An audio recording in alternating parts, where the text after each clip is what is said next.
सुस्वागतम.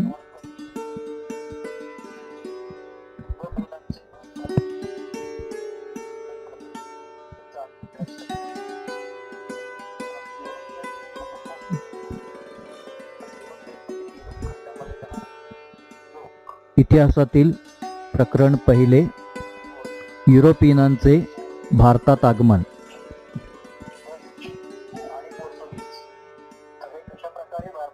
या प्रकरणामध्ये आपण खालील घटकांचा अभ्यास करूया. भारताचे युरोपियनांशी व्यापारी संबंध, युरोपियनांच्या राजकीय विकासापूर्वीची कर्नाटिक युद्धे, युरोपियनांचे व्यापारासाठी भारतामध्ये आगमन, प्लासीची लढाई, बक्सारची लढाई आणि दुहेरी राज्य पद्धत आणि ब्रिटिशांचे आक्रमक धोरण.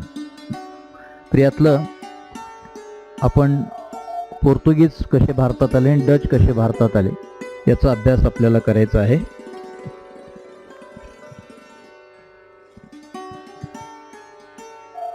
भारत आणि युरोपमधील व्यापारी संबंध.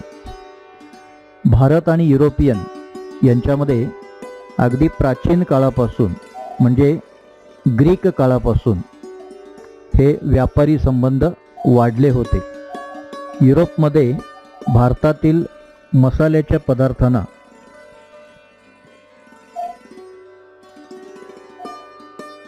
मोठी मागणी होती. त्यामध्ये जिरे, लवंग, दालचिनी, वेलदोडे, सुंठ हे मसाल्याचे पदार्थ, तसेच सुती वस्त्रे, हिरे, रेशीम यांनाही खूप मागणी होती. भारत आणि युरोपियन यांच्यामध्ये प्राचीन काळापासून हे व्यापारी संबंध सुरू होते.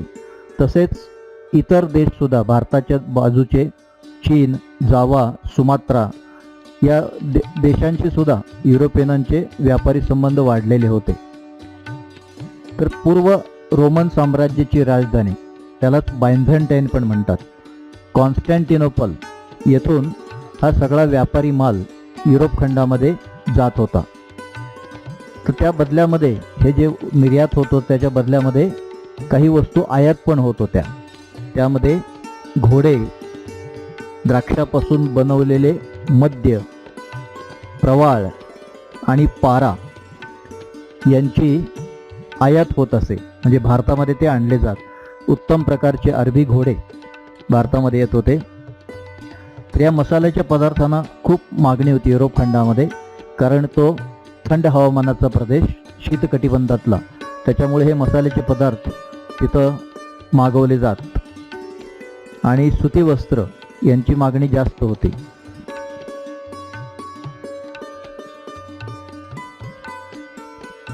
तर दोन मार्गाने विद्यार्थी मित्रांनो हा व्यापार चालत असे.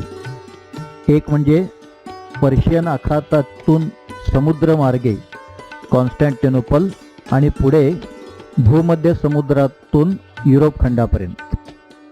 इथं नकाशा दिसतोय तुम्हाला, जगाचा नकाशा. त्यामध्ये पहा, मी काळ्या रंगाने इथं मार्क करतोय. हा एक मार्ग होता पर्शियन आखातातून कॉन्स्टँटिनोपल आणि पुढे युरोप खंडामध्ये असा. आणि दुसरा एक मार्ग होता तो म्हणजे तांबड्या समुद्रमार्गे इजिप्तपर्यंत आणि तिथून पुढं सुएझ कालव्यातून, नंतर सुएझ कालवा झाला तर तिथून भूमध्य समुद्र आणि तिथनं युरोप खंडात. असे दोन मार्ग होते. एक खुष्कीचा म्हणजे जमिनीवरून जाणारा मार्ग आणि दुसरा हा समुद्रातून जाणारा मार्ग. असे दोन मार्गाने अरब व्यापारी हा व्यापार करत होते. मध्ययुगापर्यंत युरोप, भारत आणि इतर आशियाई देशातील व्यापारी संबंध असेच चालू राहिले.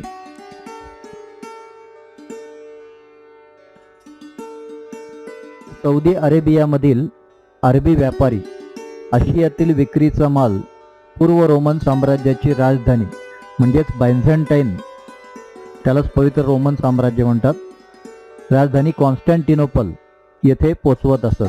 कॉन्स्टँटिनोपलचं सध्याचं नाव आहे इस्तंबूल.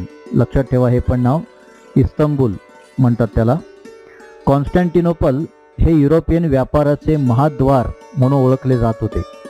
आशियातील व्यापारावर अरब लोकांची मक्तेदारी होती, तर युरोपियन व्यापारावर इटलीच्या व्यापाऱ्यांची मक्तेदारी होती. मक्तेदारी म्हणजे अधिकार. आशिया खंडातून जो व्यापार चालत होता त्याच्यावर वर्चस्व किंवा अधिकार होता अरब लोकांचा, तर युरोपच्या व्यापारावर इटलीच्या व्यापाऱ्यांचा अधिकार होता. त्यामुळंच अरबी समुद्राचं नाव पडलेलं आहे. अरब लोक हा व्यापार करत होते.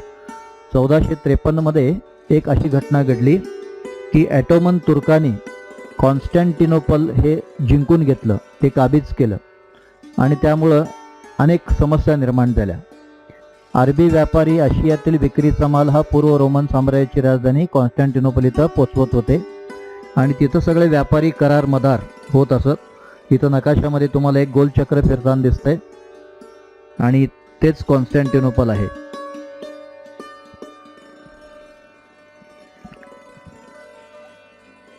इटलीचे व्यापारी काय करायचे, तो माल खरेदी करून युरोपियन व्यापाऱ्यांना नेऊन विकत असत. त्यामुळं व्हेनिस, जिनेवा, रोम, फ्लॉरेन्स यासारखी शहरं भरभराटीला आली.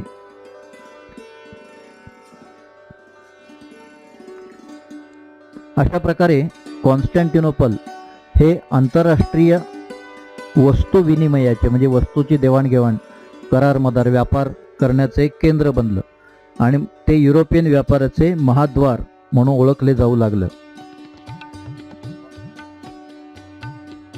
इथं नकाशात तुम्हाला ते मार्ग दिसत आहेत निळ्या रंगाने दाखवलेले.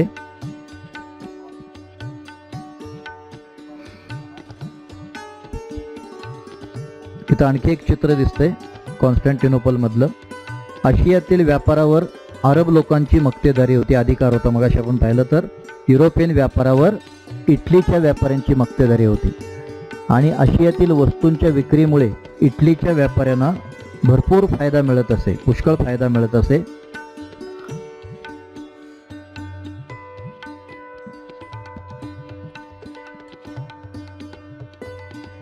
आता पाहूया आपण की भारताकडे येणारा नवीन जलमार्ग शोधण्याची कारणं. तर ज्यावेळी विज्ञानामध्ये नवनवीन शोध लागले, इथं तुम्हाला 3 चित्र दिसत आहेत. एक आहे होका यंत्र. होका यंत्र म्हणजे दिशा दाखवणारे यंत्र. समुद्र सफरी करणाऱ्या खलाशांना याचा उपयोग होत असे. समुद्राच्या मध्यावर गेल्यानंतर त्यांना दिशा कळण्यासाठी या होका यंत्राचा उपयोग होत असे. नंतर मधलं जे चित्र आहे हे आहे ग्रहोन्नती मापक. याला ॲस्ट्रोलॅब असं म्हणतात. ग्रीक लोकांनी तयार केलेलं हे उपकरण होतं. गणिताच्या आधारे ग्रह ताऱ्यांची स्थिती याच्यावरून कळत असे. म्हणजे केव्हा समुद्राला भरती येणार आहे, ओहोटी येणार आहे हे कळायचं. त्यासाठी या यंत्राचा वापर केला गेला. आणि तिसरं एक चित्र आहे बंदुकीची दारू. बंदुकीचा शोध लागला होता आणि समुद्र सफरी करताना अनेक अडचणी आहेत, त्यावेळी ही बंदूक त्यांना उपयोगी पडायची खलाशांना. तर या वैज्ञानिक शोधांचा उपयोग या खलाशांना झाला आणि याच्यामध्ये अग्रेसर देश होते स्पेन आणि पोर्तुगाल. या युरोपियन देशांनी भारताकडे जाणारा नवीन जलमार्ग शोधण्यासाठी सुरुवात केली. होका यंत्र, बंदुकीची दारू, ॲस्ट्रोलॅब म्हणजे ग्रहोन्नती मापक, ॲटलास म्हणजे नकाशाचं पुस्तक आणि अचूक नकाशे या शोधामुळं दर्यावर्दी खलाशांना म्हणजे समुद्र सफरी करणाऱ्या खलाशांना त्याचा उपयोग झाला, त्याची मदत झाली.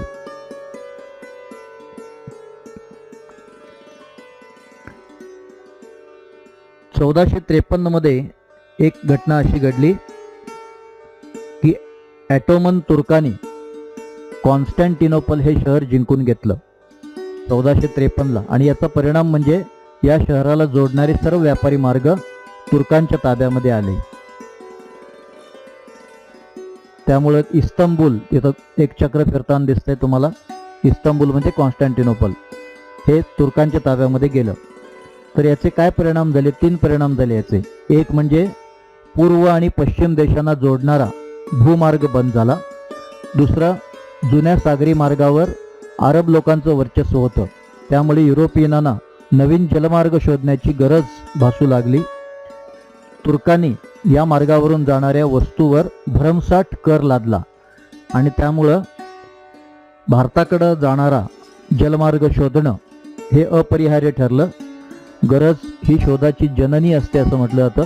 आणि ही गरज निर्माण झाल्यामुळं अनेक खलाशी समुद्र सफरी करण्यासाठी निघाले.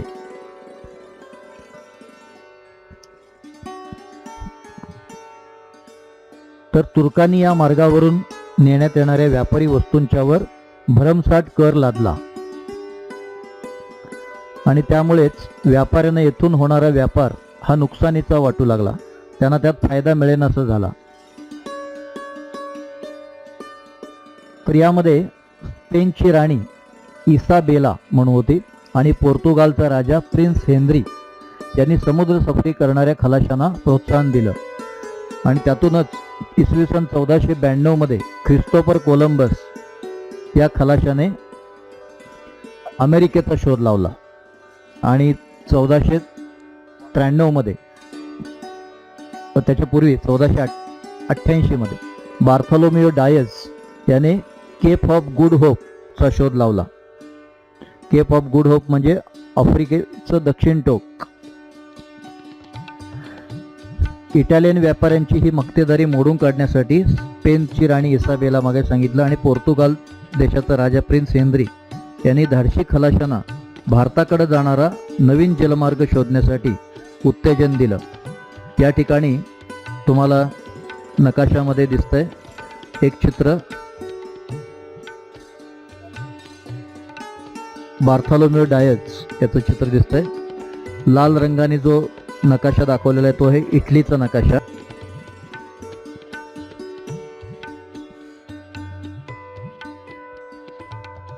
भारताकडे येणारा नवीन मार्ग जलमार्ग शोधण्याकरता पोर्तुगीज खलाशी वास्को द गामा हा 1498 मध्ये लिस्बन या बंदरातून प्रवासाला निघाला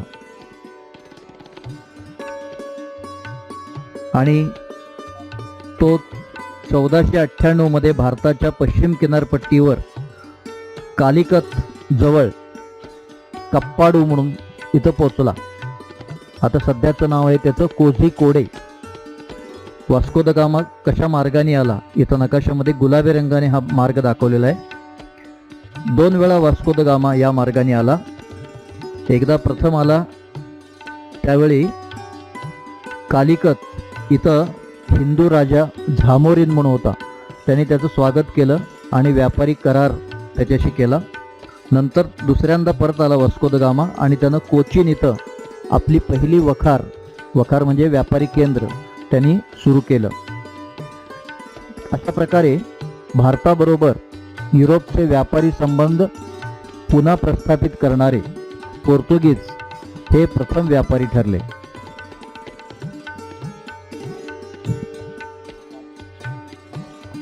इथं तुम्हाला स्क्रीनवर चित्र दिसतंय. वास्को द गामा हा पोर्तुगीज खलाशी होता.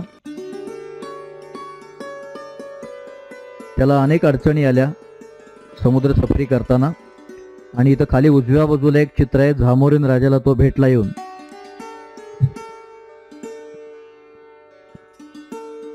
पोर्तुगीजांच्या प्रयत्नापासून प्रेरणा घेऊन इतर युरोपियन सुद्धा भारतात व्यापाराच्या निमित्तानं यायला सुरुवात झाली आणि ते युरोपियन म्हणजे पोर्तुगीज, त्यांच्या पाठोपाठ डच, नंतर इंग्रज आणि फ्रेंच हे पण भारतामध्ये आले. तर हा जलमार्ग पुढे कित्येक वर्ष भारत आणि युरोपातील व्यापारी मार्ग बनून राहिला होता. भारताबरोबर व्यापारी संबंध पुन्हा स्थापन करणारे हे पोर्तुगीज प्रथम व्यापारी ठरले. त्यांच्या पाठोपाठ डच, इंग्रज, फ्रेंच हे पण भारतात येऊ लागले.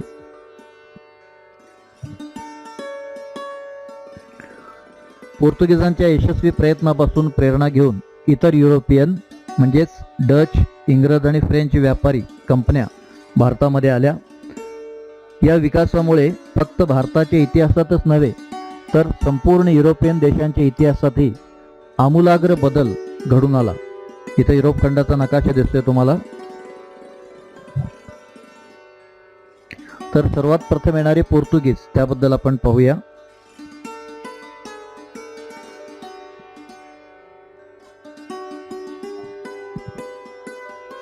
जलमार्गाद्वारे व्यापारासाठी सर्वात प्रथम आलेले युरोपियन म्हणजे पोर्तुगीज आणि सर्वात शेवटी भारत सोडून जाणारे तेही पोर्तुगीजच होते. म्हणजे वास्को द गामा आला 1498ला. तेव्हापासून पोर्तुगीजांनी भारतामध्ये ज्या वसाहती स्थापन केल्या, नंतर भारत सोडून गेले 1961ला. भारत स्वतंत्र झाल्यानंतर सुद्धा गोवा, दीव आणि दमण इथं पोर्तुगीजांची सत्ता होती. त्यामुळे सर्वात शेवटी सोडून जाणारे पण पोर्तुगीजच. इथं लाल रंगाने पोर्तुगाल देश दाखवलेला आहे.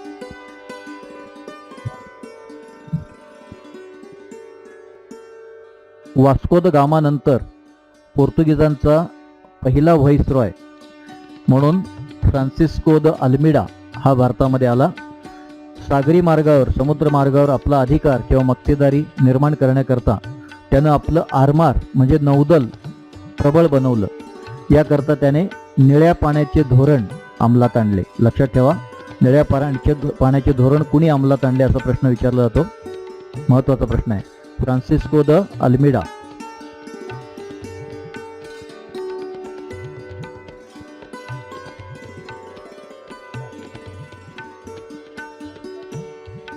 अल्मेडाच्या नंतर भारतामध्ये आलेला म्हणजे अल्फान्सो दी अल्बुकर्क हा भारतातील पोर्तुगीज साम्राज्याचा खरा शिल्पकार असं त्याला म्हटलं जातं. इसवी सन 1510 मध्ये विजापूरच्या सुलतानाकडून त्याने गोवा काबीज केले आणि तेच आपल्या राज्यकारभाराचं प्रमुख केंद्र बनवलं. गोवा ही पोर्तुगीजांची भारतातली राजधानी होती. 1 शतकापर्यंत भारतातील व्यापारावर पोर्तुगीजांची असलेली मक्तेदारी डच व इंग्रज यांच्या आगमनामुळं संपुष्टात आली. इथं भारताचा नकाशा पहा. या ठिकाणी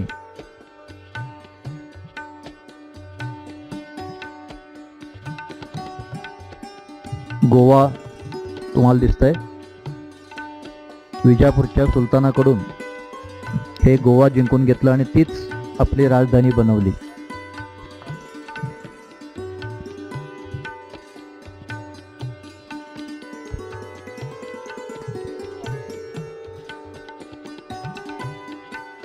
पोर्तुगीजांच्या नंतर भारतामध्ये येणारे म्हणजे डच.